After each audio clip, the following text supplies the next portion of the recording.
Hello दोस्तों, मैं हूं राजन पंडित और आज बात होगी एक मोटे मगरमच्छ की। अगर आपको भी सोशल मीडिया पर हाईलाइट होने का शौक है, अगर आपको भी यूट्यूब से पैसे कमाने का शौक है, तो आज की डेट में सबसे आसान तरीका है कि आ जाइए यूट्यूब पर बनाकर चैनल और शुरू कर दीजिए मोदी को गरियाना। इससे आसान कोई रास्ता है ही नहीं यूट्यूब पर बड़ा इन्फ्लुएंसर बनने का वर्तमान समय में, और इसके कई उदाहरण मौजूद हैं।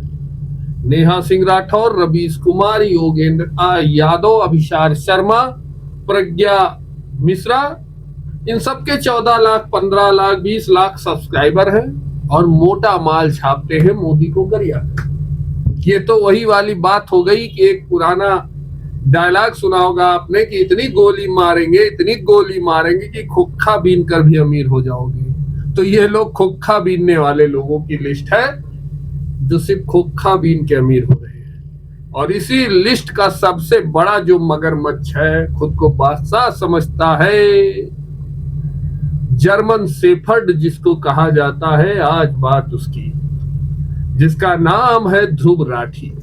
नाम तो सुना होगा आप लोगों ने। ये महाशय हरियाणा में पैदा हुए, जर्मनी से इंजीनियरिंग करते करते कब इनको शौक लग गया इन्फ्लुएंसर बनने का, और बहुत प्रयास करने के बाद जब ये सफल नहीं हो रहे थे तो इन्होंने एक काम शुरू किया, नरेंद्र मोदी को गरियाना, मतलब नरेंद्र मोदी की बुराई करना। 89 फॉरेन ट्रिप्स, 75 से ज्यादा देशों के दौरे किए, हजारों करोड़ रुपए टैक्स पेयर का खर्च हुआ।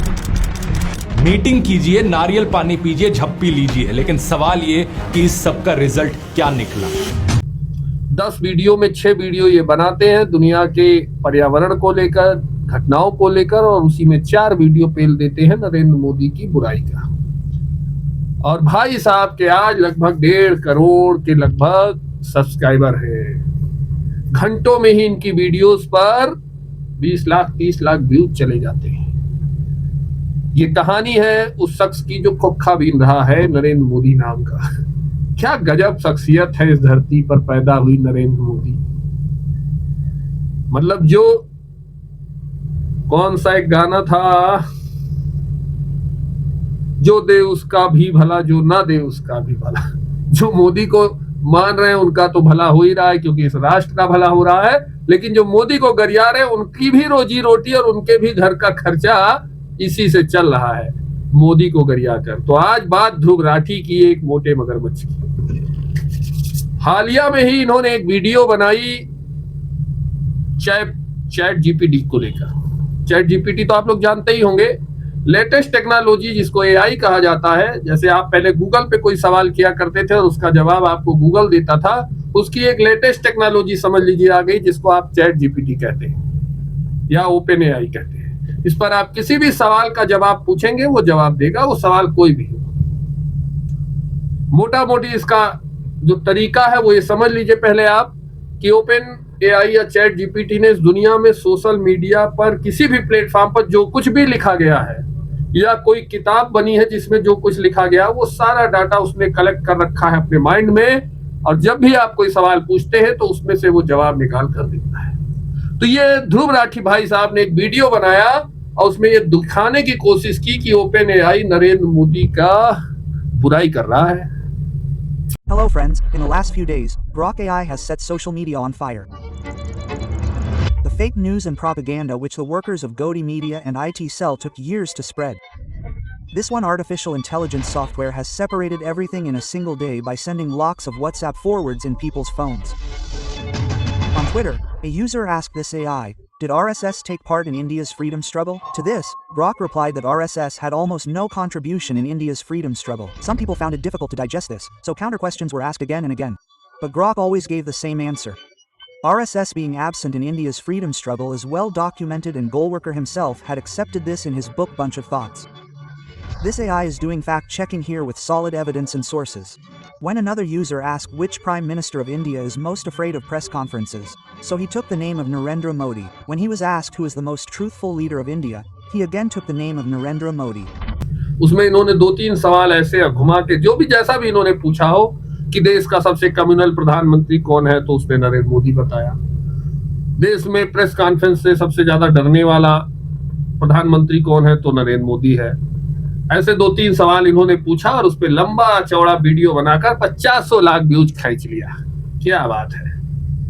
अच्छा भाई, जब मैंने वीडियो देखा तो हमको भी चुल्ल मच गई कि साला ओपन एआई और चैट जीपीटी ये क्या कर रहा है।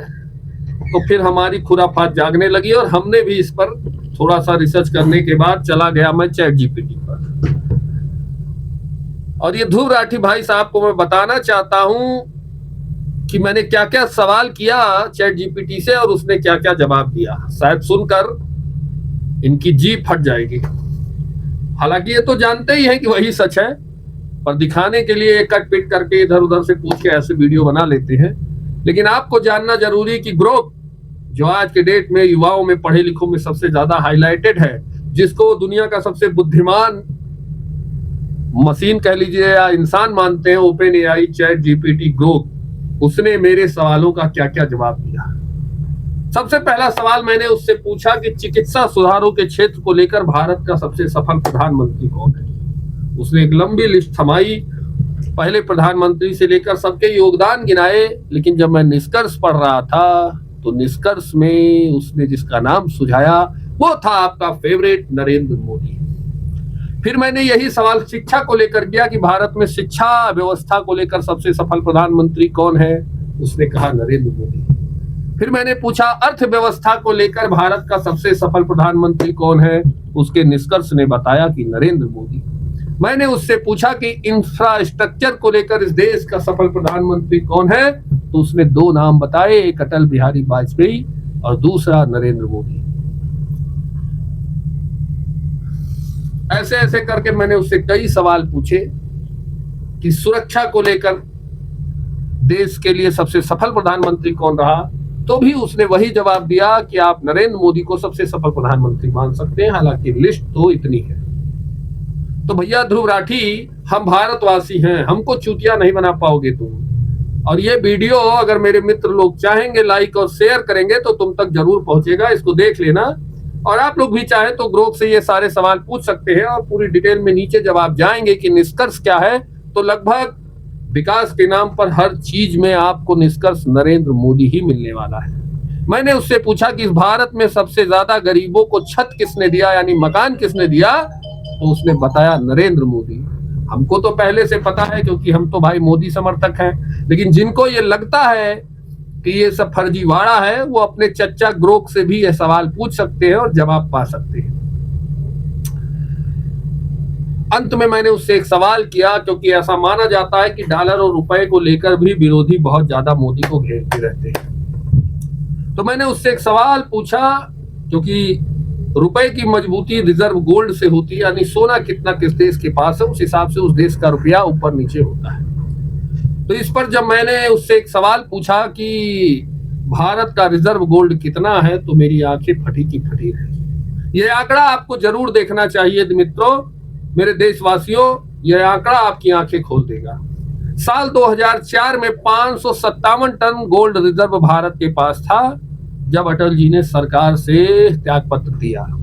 उसके बाद 10 साल मनमोहन जी की सरकार रही, या सोनिया गांधी जी कह लीजिए, उनकी सरकार रही, और 10 साल में भारत का रिजर्व गोल्ड बढ़ा मात्र 1 टन। ये आंकड़ा आपके सामने है, ये मेरा कहना नहीं है, ये मोदी विरोधियों के जो चच्चा ग्रोक एआई है उनका कहना है कि 10 साल में 1 टन सोना गोल्ड रिजर्व में बढ़ा पाए मनमोहन सिंह और सोनिया गांधी, जो आज बैठकर संसद में नरेंद्र मोदी पर दुनिया के सवाल दाग रहे हैं। आगे बढ़ते हैं और आंकड़े को और हैरान करेगा ये आंकड़ा आपको कि पिछले 10 साल में जो कि नरेंद्र मोदी का रहा है, भारत का रिजर्व गोल्ड लगभग 300 टन बढ़ गया है और आज भारत का रिजर्व गोल्ड 827 टन हो चुका है, जो कि पूरे विश्व में 9वें स्थान पर भारत को लेकर आ गया है। तो मित्रों, ऐसे पाखंडियों से जो जार सोरोस जैसे लोगों से पैसा लेकर वीडियो बनाते हैं और आपका व्यूज पाकर भी पैसा कमाते हैं, सावधान रहने की जरूरत है। हो सकता है आपके मन में एक सवाल और आ रहा हो कि जार सोरोस कौन है, तो जल्द ही इस पर मैं एक वीडियो बनाऊंगा कि जार सोरोस की कहानी क्या है। फिलहाल आपके लिए सावधान रहने की जरूरत है। ये जो एक लंबी लिस्ट है नरेंद्र मोदी की खिलाफत करके पैसा कमाने वालों की, नेहा सिंह राठौर से लेकर और ध्रुव राठी तक, इनसे सावधान रहिए। जय हिंद, जय श्री राम, वंदे मातरम। फिर मिलेंगे।